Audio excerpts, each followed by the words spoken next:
Hi, this is Sebastian Braxton, and welcome back to Verse by Verse. This is season 2, and we're looking at episode number 7.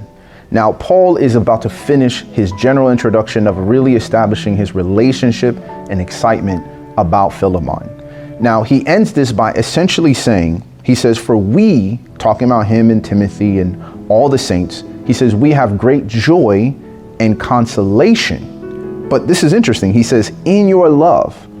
Because, now notice in your Bible, right, if you're reading along with me, it says, because the hearts of the saints have been refreshed by you, brother. Now, I just want to emphasize a couple things here. The first thing is that Paul says, we have great joy. But the word in the original language is we had in the past. So Paul is essentially saying that I'm expecting you to behave in the situation I'm about to bring to you the same way that I've seen you behave in the past. So when we're dealing with these polarizing issues, one of the critical components to remember is what has been a person's track record in the past. What has been their history of addressing issues?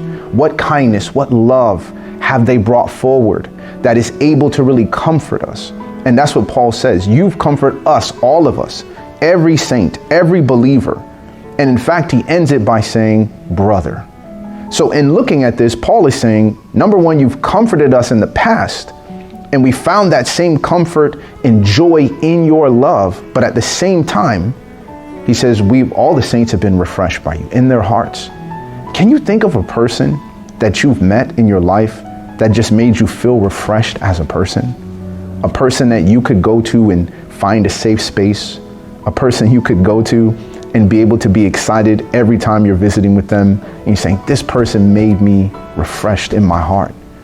And this is exactly what Philemon meant to all the Christians around in Asia Minor. And Paul is essentially driving home this relationship with Philemon. Now you may say, Sebastian, it seems like Philemon is being buttered up for something, right? Paul is just kind of waxing eloquent about all the great things about Philemon. But the truth is, Paul, he's not one to just make up accolades. He's not one just to affirm when there's nothing to affirm. So thus, in his argument of trying to bring this sense of reconciliation, of dealing with polarization, Paul is essentially driving home this point. You are my brother. And I want to emphasize this relationship. You see, this is what has been lost in the times in which we're living of polarization.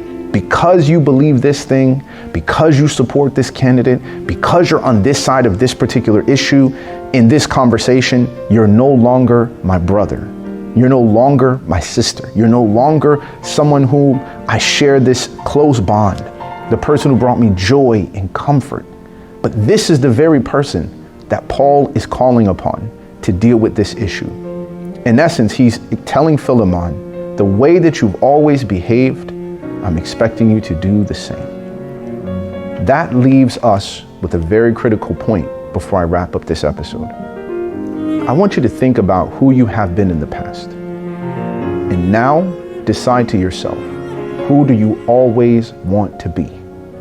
No matter the situation, no matter the conflict, no matter the up, no matter the down, no matter the hill, no matter the valley, decide in your heart of hearts what kind of man, what kind of woman that you want to always be. That when you die, people can say you were always this person. And it is upon that person that we must call upon ourselves to become in these divisive